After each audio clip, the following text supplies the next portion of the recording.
한국을 욕해도 내가 욕하지 왜 다른 나라 사람이 욕하냐고 그런 얘기가 있잖아요. 누가 파키스탄을 욕할 때요 저는 화나지가 않아요. 근데 누가 한국을 욕하잖아요 화가 나고요. 근데 저는 그 속에서 문제들을 알잖아요.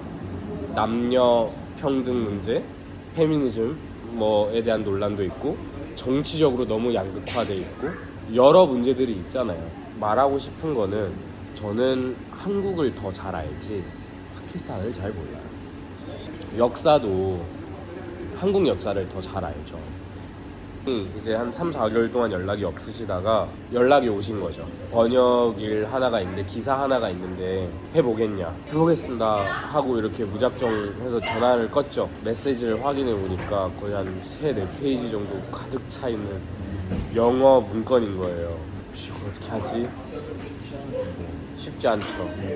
근데 거기에서 해냈던 게 뭐냐면은 한국어는 제가 완벽하게 할 줄 알잖아요. 예를 들어서 번역기를 한번 돌려요. 번역기를 한번 돌려서 거기에 번역기는 오타나 문법이 잘못되어 있는 경우가 거의 한 70%예요. 잘못되어 있어요. 그래서 한국어 문법을 완벽하게 하잖아요. 그런 것들을 통해서 해서 드린 거죠. 그랬더니 오 너무 좋다 이렇게 된 거예요. 처음에는 그렇게 하다가 중에는 그분이 이제 말씀하신 게 매달 이제 3만 루피를 주겠다. 대신에 이제 하루에 기사거리를 10개를 제가 제공해 드려야 되고 한글로 된 기사거리. 네, 뭐 예를 들어서 아침에 뉴스 토픽이 있잖아요. 파키스탄 뉴스 토픽이 있잖아요. 1년 7개월 정도? 지금까지? 아니요. 또 바뀐 거예요? 끊겼어요.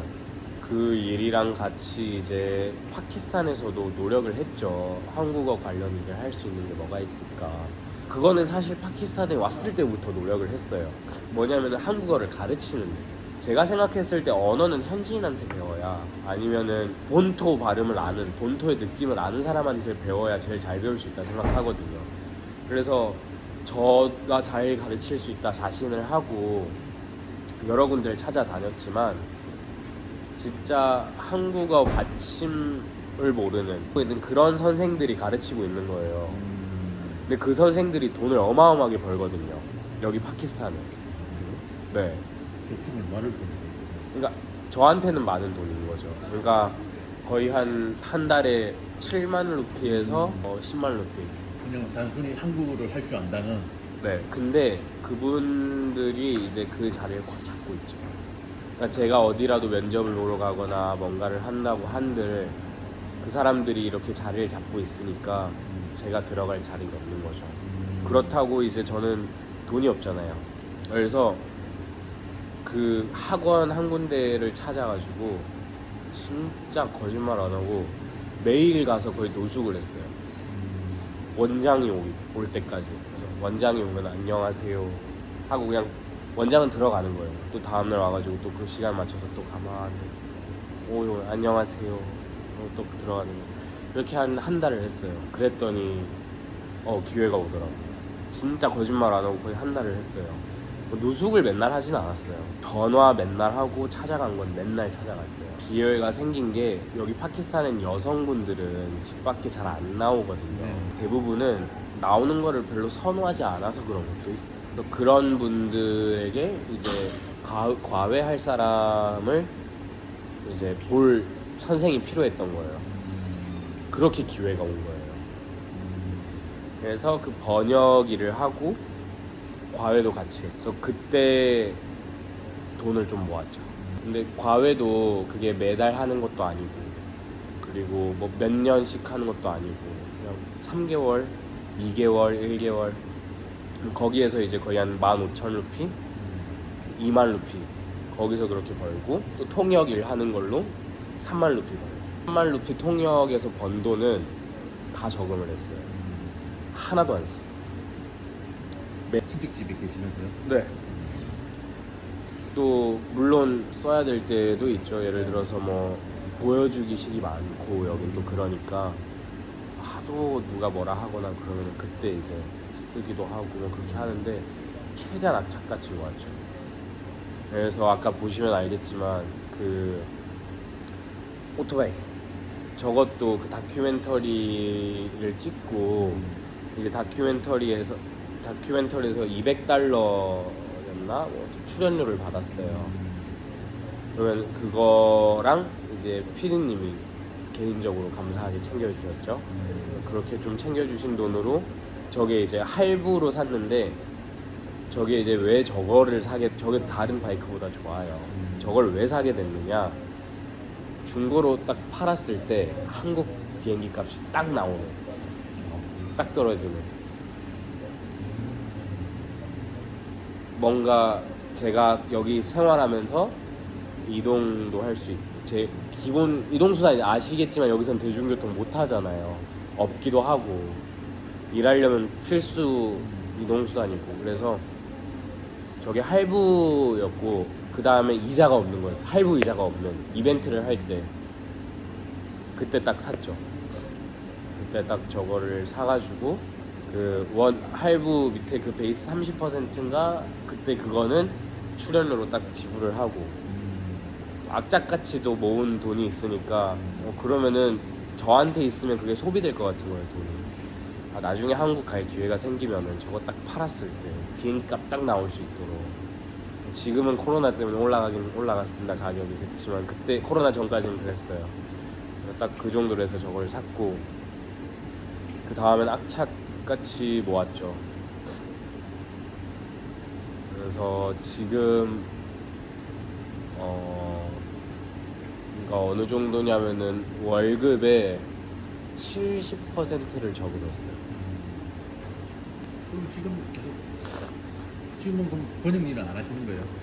지금은 아쉽게도 그 저한테 일을 주시던 분이 이제 다른 일을 하신다고 일을 그만두신 상태고, 그리고 또 요즘 또 라마단 기간이었고 그래서 지금 말한 백수예요. 끊겼습니다. 그러니까 과외 일도 그 라마단 기간이어가지고 그것도 끊겼고, 지금 그러니까 항상 여기 와서는 레이스 어떻게 될지 모르는 거예요. 그러니까 사람이 어떻게 될지 모르는 거에 대한 흥미 때문에 즐겁다고도 하잖아요. 그게 계속 지속되잖아요. 그럼 사람이 쳐요. 저는 5년째, 6년째 지금 그러고 언제 한국 갈지를 5년이 아니구나. 2016년 8월에 왔으니까 6년. 2022년이잖아요. 6년 좀 됐네요. 그러니까 이 기간 동안 언제 한국 갈지 모르고 뭘 할지 모르고 항상 어디에 최선을 다해야 될지를 모르겠는 거예요. 그럼 아직까지 비자는 나오질 않는 그런 상황이에요. 일단은 지금은 코로나 때문에 저가 받을 수 있는 비자는 여행 비자라고 관광 비자. 하시더라고요. 네. 관광 비자. 관광 비자는 지금 당연히 코로나 때문에 안 돼서 그래서 못 받는 상황이고요. 그 외에 이제 조금 저를 이제 도와주고 싶으신 분들이 이제 조금 했던 게 이제 한국에서 유튜브나 이런 활동을 해보는 것도 좋을 것 같다, 아니면은 방송 활동을 해본 게 있으니까 그것도 좋을 것 같다 해서 그런 쪽으로도 비자를 신청을 해봤지만 불허가 됐어요. 지금 현재는 일단은 저의 일단 목적은 검정고시 보고 대학에 들어가서. 그냥 파키스탄 안에서? 아니죠, 한국에서. 그럼 한국 가는 게 제일 선물이에요. 네. 일단 비자가 나와야 되는데 비자가 안 나오는 상황이니까 그 다음 일이 진행이 안 되는 거잖아요. 맞습니다. 그러니까 항상 아쉬웠던 게 뭐냐면요, 코로나 기간 때도 그렇고 관광 비자가 재개가 될 때 검정고시 접수는 2월 달에 한 번, 6월 달에 한 번이에요. 근데 생각해보면 그때 항상 계절이 바뀔 때잖아요. 코로나가 딱 올라갈 때거든요. 팬데믹 상황이 그 감염 수가 증가될 때 그때마다 막히는 거예요, 관광 비자가. 또 못 가고. 그래도 일단은 희망은 안 버려보려고 일단 해봐야죠. 도와주시는 분들도 많고 저도 가서 열심히 해야 되는 게 있기 때문에 저는 일단은 확실히 그거예요. 그러니까 편법을 쓰고 싶지 않아요. 저는 솔직히 많다고 생각하는 게 난민 편법, 난민 신청하는 것도 편법을 쓰고 그 다음에 종교적인 편법 그런 것들도 쓰고 또 여러 편법들을 위장 결혼 그런 것들도 있고 그런 거를 뭔가 싫은 거예요. 진짜 싫은 거예요. 저도 처음에 우연찮게 정말 봤거든요. 인스타를 이제 계속 보다가 이제 그 동창생 그게 나오더라고요. 제가 태그를 파키스탄으로 좀 검색을 했거든요. 인스타에. 근데 검색을 하다 보니까 그 이야기가 나오더라고요. 그래서 이제 유튜브를 찾아봤죠. 저한테는 그냥 외국인이다 아니다를 그 판단하기 전에 한국 사람인데? 이런 생각을 했어요. 그래서 한번 만나보고 이야기를 했으면 좋겠다는 그런 생각이 딱 들더라고요. 제가 있는 지역 근처에 있으면 참 좋겠다 이런 생각인데 다행히 이렇게 가깝게 네, 깜짝 놀랐어요. 집이랑 15분 거리 이 정도였어. 있을 거라고 생각도 못했거든요. 간단하게 결혼식을 하고 싶어 했어요. 왜냐면 돈 쓰는 게 다 나중에는 빚이니까. 네. 그래서 그 통역 일을 하면서 모았던 돈이 있어요. 그것도 역시 나중에 한국 가게 됐을 때 비자 신청이라든지 뭐 하거나 뭐 결혼 자금을 모은 것도 있죠. 그렇게 모았는데 근데 저의 생각은 그거였어요. 그러니까 결혼을 끝나고 나면은 그러니까 심적으로는 한국 문화에 뿌리를 뒀으니까 그리고 여자친구도 저를 통해서 알게 된 한국 문화를 되게 좋아하게 됐어요. 그래서 일단 우선으로 여자친구 한국 어학당 다니게 해서 제가 가르치면 좋지만 그 약간 아시잖아요. 그 예를 들어서 그 부부가 서로 운전 가르치는 거 아니다 하는 것처럼 그냥 그런 것처럼 저도 일단 노력해서 한국 어학당을 보내자 해서 이렇게 모아놨던 돈인데 근데 이제 가족들이 보여주기 싫 과시가 너무 많으니까 그러니까 어떤지 말씀드릴게요. 제 월급이 3만 루피라 했잖아요.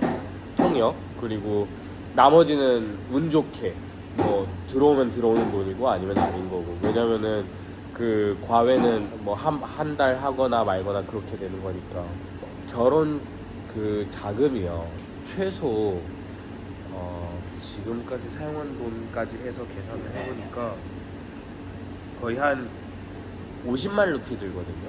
한국 돈으로 한 400만 원? 350? 400만 원 정도 들어요. 그런데 그거를 이제 한국으로 환산하면 어떤 느낌이냐면요. 월 250만 원 버는 사람이 그 결혼 자금을 5천만 원? 5천만 원 쓰는 거예요. 저는 그렇죠. 저는 굳이 그걸 왜 해야 돼? 이러면서 그냥 축복해주고 끝내면 안 돼? 이런 식이었는데 쓸데없는 과시욕이 너무 많은 것 같아요. 그럼 그 돈을 저는 이제 그 모아놨던 돈으로 해결을 해야 되잖아요. 그 다음에 이제 그것만 쓰고 나서 또 이제 앞으로의 생활은 어떻게 하라는 건지 쉽지 않죠. 그거를 해결을 하고 있죠. 해결을 해 나가는데 그러니까 어떻게 보면은 제 거의 한 3년치 모아놨던 돈을 다 쓰는 거예요. 미친 짓인 거죠. 그러니까 결혼은 미친 짓이 아닌데 결혼식은 여기선 미친 짓인 것 같아요. 솔직히 그냥 기본적인 그것만 하면은 돈 얼마 안 들거든요. 그냥 어른들이 이렇게 축복해주고 식사 한번 하고 그 니까라고 하는 그 전통 그분이 오셔서 예배해주시고 뭐 남편으로 맞이하시겠습니까? 네, 뭐 아내로 맞이하시겠습니까? 네, 이거 끝나고 그럼 끝이에요. 다음 날은 이제 최소 40명한테 식사 대접만 하면 되는 거예요. 최소 40명? 그 외에는 자기 원하는. 그래서 저 같은 경우에는 그거를 굳이 가족한테만 안 해도 되거든요. 그래서 그 가난하신 분들한테 무료 급식하는 것처럼 그렇게 하겠다. 그렇게 하면은 홀 대여 안 해도 되고 뭐 당연히 그날 입어야 될 웨딩드레스나 뭐 그런 것들도 대여 안 해도 되고 다 안 해도 되니까 그리고 또 좋은 뜻이기도 하고 그 가난하신 분들한테 밥을 먹이는 것도 싫대요. 가족. 저는 에어컨도 사용할 형편이 안 되고 없기도 하고 45도가 넘는데 제가 사는 곳은요 전기가 나가잖아요. 기본 3시간 나가요. 그러니까 지역마다 그게 달라요. 제가 사는 지역에는 새벽 4시에 수도가 들어오고요. 또 아침 9시에 나가요. 그 수도가 또 오후 4시에 오고요. 밤 9시까지 와요. 그러니까 집에 물탱크가 있으니까 그걸로만 사용을 하는 거죠. 근데 제가 사는 집에는 월세로 사니까 물탱크가 하나예요. 밑에 집에서 설거지라도 하는 순간 뭐라도 하는 순간 전 물이 없는 거예요. 저희가 그 만나기 1시간 전에 성사가 됐잖아요. 제가 3시잖아요. 4시에 만나기로 했는데 4시에 물 들어오잖아요. 저는 물이 없으니까 오케이를 해놨는데 순간 아차 싶은 거예요. 아 제발 씻어야 되는데 물 들어와라 물 들어와라 제발 물 있어라 했는데 다행히 물이 있는 거예요. 씻고 나왔죠. 근데 단점은 뭐냐? 밖에 45도 43도예요. 물이 어떻겠어요? 물도 거의 한 40도 되는 물로 샤워하고 왔어요. 그냥 나올 때도 그냥 전기는 끊겨 있어. 여기는 일단 기본적인 수도, 전기, 가스 공급, 치안 이 4개가 24시간 되어야지만 이제 탑급인 거예요. 사연이 좀 있는데 파키스탄에 오고 나서 다른 고모님이신데 그분이 아들도 없고 딸도 없고 노부부셨거든요. 고모하고 고모부가. 근데 고모님이 폐암 3기, 그 다음에 고모부는 치매. 항상 그분들은 기쁜 일이 있거나 슬픈 일이 있으면 가족들 중에 돈도 없고 되게 가난한 분들이셨는데 항상 선두로 서가지고 도와주고 항상 착한 분들이셨어요. 정작 그분들이 도움이 필요할 땐 아무도 나서지 않는 거예요. 근데 그때 저는 말했잖아요. 심부름이라도 해드리면서 같이 살자 이렇게 된 거죠. 그러니까 우연치 않은 계기로 이렇게 같이 살게 됐는데 1년 정도를 살다가 많이 안 좋아지셔가지고 돌아가셨어요. 고모님이 돌아가시니까 그 어떻게 보면은 관계적으로는 고모부가 남이잖아요. 근데 고모부 가족도 누구도 도와주지 않는 그런 상태이신 거예요. 거기 있어야겠다 해서 계속 돌봐드렸죠. 그래서 그 고모부를 돌봐드리다가 치매셨는데 이게 알고 보니까 심장 질환도 있으시고 뭐 여러 곳이 노화 때문에 고모부도 돌아가셨어요. 고모 유언이 있으셨거든요. 얼마 아닌 돈이에요. 얼마 아닌 돈이지만 그 고모부하고 고모가 평생 모은 돈이 있잖아요. 그러니까 고모 유언이 이게 우리 같은 노부부나 이렇게 힘든 상황에 처한 사람들한테 이 돈이 가길 바란다. 왜냐면은 뭐 가족들 안에 그 돈이 들어가 작은 돈이라도 싸우니까 그러길 바라신 거예요. 그 돈의 일부가 지금 이 집은 전세 개념인 거예요. 그러니까 1년치 정도는 여기에 저는 살 수 있는데 1년 후에는 이제 이 돈은 그렇게 드리기로 했어요. 근데 저는 그래도 감사하죠. 그러니까 감사한 게 그래도 고모님 아니었으면 이 집도 없을 것이고 또 고모님이 생활하시면서 남기고 가신 것들이 있죠. 냉장고도 있지, 또 그 선풍기도 있지, 또 세탁기도 사용하시던 게 있지. 그러니까 결혼을 하는 데 있어서 필요한 것들을 많이 남겨주고 가셨죠. 그래서 감사하게 사용을 하고 있고 1년간 열심히 준비해서 또 독립을 이제 완벽하게 해야죠. 일단 근황은 지금 그 다큐멘터리 이후에 이제 저를 도와주고 계신 분이 한 분 있으셔서 비자 문제가 해결이 되면은 한국에서 학업을 이어갈 때 필요한 지원을 도와주고 싶다고 하셔서 진행이 되고 있는데 아쉽게 비자가 해결이 안 돼서 아직은 못하고 있는 상태고 그분께서 이제 저한테 검정고시 책을 보내주셨어요. 틈틈이 그거 공부 중이고 그 다큐멘터리 이후에 자신감을 좀 얻어서 발전되었다 생각을 하고 그래도 아직은 하고 싶은 게 많고 솔직하게 말하면요 저는 저의 부모님 탓도 컸다고 봅니다. 다큐멘터리에서 제가 선택권이 나한테 왔으면 어땠을까 하는 말이 있잖아요. 그 선택권이라는 게 앞으로 살아가야 될 사람한테 있는 건 맞는데 그 선택권을 주는 게, 그리고 그 선택권을 형성시켜야 되는 사람은 부모님이라고 생각을 하거든요. 왜냐면은 어쩔 수 없이 미성년자는 보호자에게 모든 권한이 있고 뭐 그런 정책들도 있잖아요. 그러니까 예를 들어서 가정폭력을 당했을 때 그때는 그 아이를 국가가 보호를 하잖아요. 그러니까 저는 그걸 그 시선으로 보는 거예요. 만약에 그 아이가 부당한 일을 당했을 때 그거를 고발을 했을 때 보호권이 생겨야지, 아이가 보호를 받을 수 있어야지 이런 문제까지 안 오는 거라고 생각을 하거든요. 저 같은 경우는 제가 생각하는 건 지금 유배형을 받았다고 생각을 하고 있거든요. 근데 그거에 대해서 저는 무조건적으로 한국을 탓하지도 않고 무조건적으로 누구를 탓하고 싶은 건 아니에요. 만약에 한 사람을 탓해야 된다면은, 아니면 누군가를 딱 집어서 탓해야 된다면은 전 부모님을 탓하고 싶어요. 애초에 그런 환경을 형성을 시키지 않았으면 됐잖아요. 그런 상황이 형성이 됐을 때는 아이에 한해서는 국가가 도와줘야 되는 게 맞아요. 그거는 그때 아이한테 선택권이 있어야 된다고 생각을 해요. 뭐가 여러 동네들이 있죠. 제가 다녔던 거기서 만난 수많은 형성된 사회가 있고 그 사회 일원으로 인정받는 데까지 저는 엄청난 시간이 걸렸는데, 한국에 처음 갔을 땐 인종차별이 심했죠. 한국에서 오기 전까지도 인종차별이 심했어요. 그런데 그 사회 속에서도 저는 저를 인정해주고, 그러니까 한 구성원이 됐는데, 한 집단의 구성원이 돼서 그걸 어렵게 만들어낸 거예요.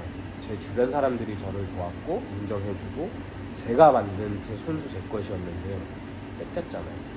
그 어렸을 때 한국에 가서 그 구타당하고 너 어디 동남아 얼굴에 침 뱉던 애들, 그걸 이겨내고 내 사람들을 만들었고 당당해졌는데 한국이 좋아지고 오히려 이제 와서 내가 그 당당함을 가지고 내가 이제 뭔가를 봉사활동을 하면서 베풀 때가 됐는데 쫓겨나네. 파키스탄에 와서 그걸 다시 해야 돼?